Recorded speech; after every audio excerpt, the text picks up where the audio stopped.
live. I'm reading The Laird and the Lady. It is a novel by Joan Marshall Grant.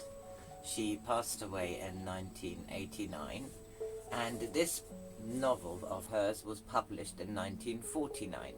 She wrote books about her farm memories, her previous lives, in old Egypt, in Italy, in Greece. 7 books she wrote about her previous lives.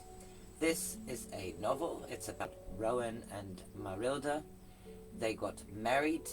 They met in a chateau in France. She is now in the Highland castle Cloud, and she is connecting with the ghost of Emilie. Ashes to ashes. Rowan said goodbye to his guests with thinly disguised relief, for he blamed their presence as the cause of a feeling of estrangement from his wife. Not that there was anything definite, but she seemed aloof, almost as though she were too preoccupied to give him her full attention. He comforted himself with the thought that 2 or 3 days at Pitlock with the Cornacs would be a change for them both, and if she didn't feel inclined to come with him on the hair drive, she could gossip with Bruce's wife. Had he known it, Marylda had no intention of going to Pitlock. The opportunity of having him and Georgina safely out of the way might not occur again for weeks, and the knowledge that only a wall separated her bedroom from Emilie's tomb was sufficiently unpleasant for her to be determined that it should not continue a moment longer than necessary. Then she remembered how he had implored her not to act alone, and decided it would be kinder to let him share her plans. With the excuse of taking 3 pineapples that had arrived too late for the dance to Mrs. Cardry, she drove over to Dalloch, thereby further annoying Rowan, who would have liked to go with her. Duncan came out to the car. "Any news?" he asked quickly. "Robbie will open the hide, and I shall tell him to dig the grave in the clan burial ground, as you suggested. I've been up there to look for a site, and the ground is soft under the cedar, so we can easily cover our traces, even if it doesn't show. Even if it doesn't snow. Have you asked Mr. Henderson to dinner? Have you asked Mr. Henderson to dinner? I can't invite him until tomorrow morning. Otherwise, Rowan might find out I never intended to go to Pitlock.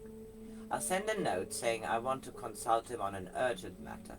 I don't think he'll refuse." "He won't refuse," said Duncan. "An invitation to the castle is in the nature of a royal command." He broke off. "Look out. His mother." Mrs. Cardry kissed Marylda, displayed enthusiasm for the pineapples, congratulated her on the success of the ball. "Don't forget to take down all the Christmas decorations tomorrow. So unlucky, dear, if there are any left after 12th night. Not that I'm superstitious, but the year I found a tiny sprig of holly that had fallen behind one of the picture frames, or rather I didn't find it until the end of March, my poor dear husband had a stroke, and Duncan caught measles of one of the garden boys." She laughed. "But of course it's only a coincidence. You modern children have no time for these silly old legends." "I shall be careful," said Marylda gravely, "to have all the relics taken out of the house. As you say, there is no point in courting coincidences." "Such a nice girl," said Mrs. Cardry as they watched the rolls sweep down the drive. "But no poaching, Duncan. Though, of course, she much prefers you to that rather dull husband of hers." "Sometimes, Mother, you are quite idiotic," he said angrily, and strode off without giving her time to protest. "Oh dear, now I've made him cross," she thought resentfully. "Why won't boys confide in their mothers?" "Oh dear, when will I learn the luxury of confiding in Rowan?" thought Marylda the following morning, as her husband slammed the door of the car and drove out of the courtyard without kissing her goodbye. Even if he was disappointed, surely she might have pretended to sympathize with the imaginary chill which she had produced as an excuse to stay at home. She might have been more tolerant of his attitude if she had known that when he telephoned to Pitlock to say that only he and Georgina would be coming over, Lady Coyner had mentioned that Duncan had also cried off at the last moment. This would have been enough without the added evidence that Marylda was not really ill. Women who aren't well enough to accompany their husbands seldom tell the cook that there will be one extra to dinner. Well, why shouldn't she ask Duncan to dinner? He argued to himself, but why the hell lie about it?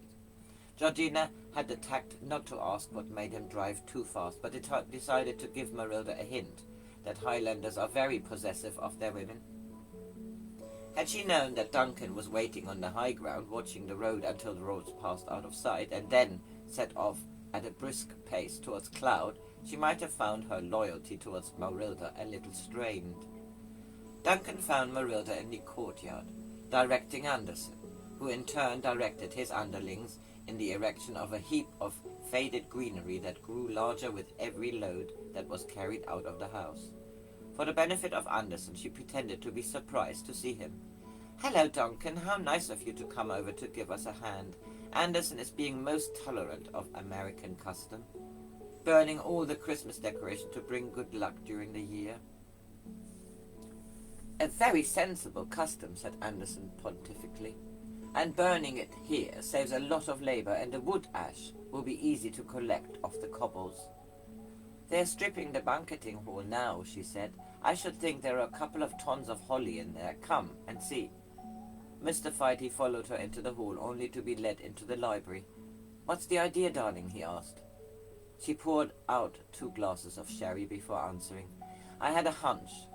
Maybe I dreamt it and forgot the details, but anyway, when I woke this morning, I knew we had nearly slipped up on an important detail. Which is, it's no use disposing of Emilie's corpse unless we make a clean sweep of everything with which she is magically linked." "But why burn the evergreens?" "Darling, don't be dumb. I had to think of a reason for having a bonfire. You're in charge of this operation. What are my orders?" She handed him the decanter. "Have another drink and see if you think I'm talking sense. I know I am, but it may be a bit difficult to explain." He filled his glass and lifted it towards her in a silent toast. She smiled. "Thank you, darling. Forgive me if I sound a bit prosy, but I'm trying to crystallize my own feelings as much as anything else. When I first came here, Emilie was no more than a vague and rather annoying ghost. Then I deliberately tried to get closer to her because I realized she was someone who was badly in need of help. You gave me the essential clue, though I don't think either of us realized it at the time when you said, in the ruined croft near Bendui, that a ghost could either be a facet of someone who had no physical body or of someone who was still alive. I only meant that part of the personality that can be split off from the rest, as in the textbook cases of schizophrenia. I was afraid that if you brooded too much about Emilie, you might get caught up in her behavior pattern and lose your own identity." "Well, darling, you were a lot nearer the mark than you realized, and if it comes to that, I can give myself a pat on the back for being a good deal closer to the truth than the authors of the books I've been reading privately for the last 3 months. Orthodox religion recognizes the nature of man as being composed of body, soul, and spirit.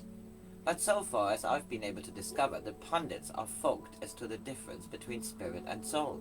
I believe that spirit is the permanent self which is free of guilt and desire, and that soul is a residue, which is not of God.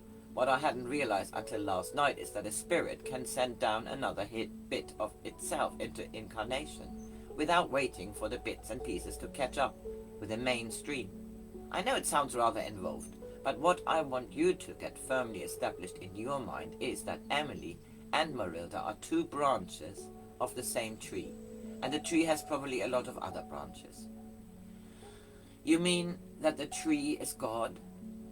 "No, of course I don't. I mean that the tree is my spirit and that its branches include Marylda and Emilie, and probably lots of other men and women I used to be, and maybe perhaps animals too." "Why stop at animals?" "Why? Go back to the atom, if you like, but this isn't a philosophical discussion, it is a plan of action. He looked at her sharply. Did she really think she had been Emilie? Surely not, but it would be dangerous to underrate the strain of the last few days. Better not argue her to be more explicit. Better not ask her to be more explicit. Time enough to argue with her when the present crisis has passed. Then, what's the drill? He asked, trying to conceal his mounting anxiety.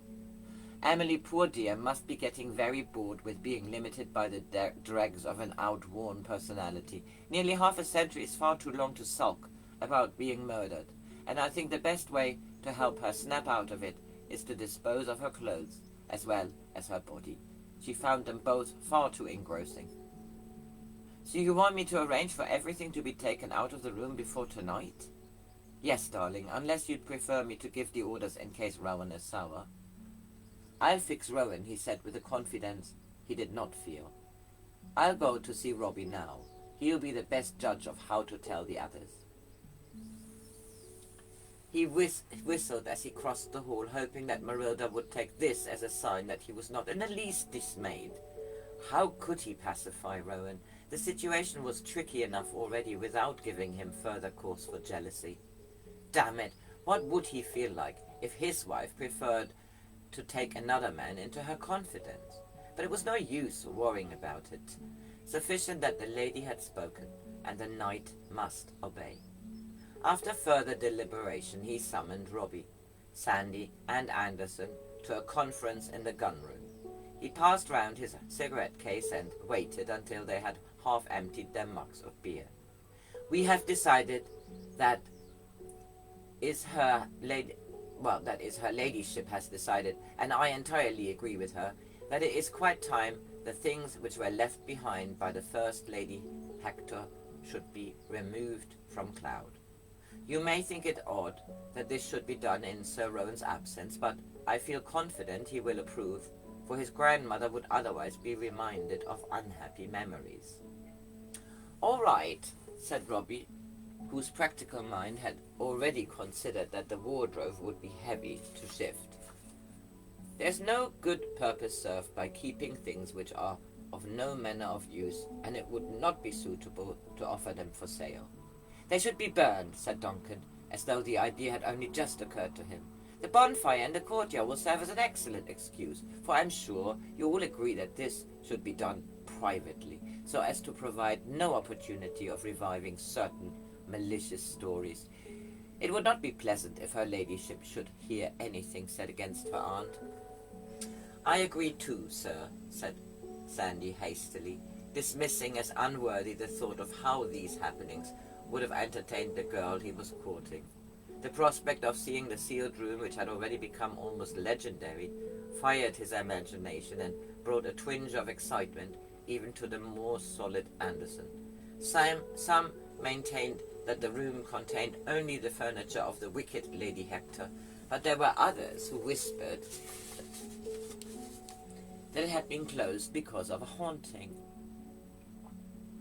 This view had always been stoutly denied by Mrs. MacTaggart, who could dimly remember when it had been a nursery, and maintained that no one would put children to play with ghosts. Sandy followed this train of thought, broke into a broad smile. No doubt the room will be needed before long, he said, and then there will be the lightening of bonfires that can be seen for 40 miles. That's none of your business, said Anderson severely, making up his mind to ask Agnes whether Dr. Garvey had been recently to the castle. Sandy blushed and relapsed into silence. Right, and I stop this here, because the light is a little bit annoying, isn't it? Have a wonderful Thursday. It's the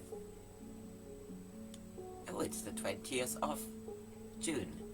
Summer solstice.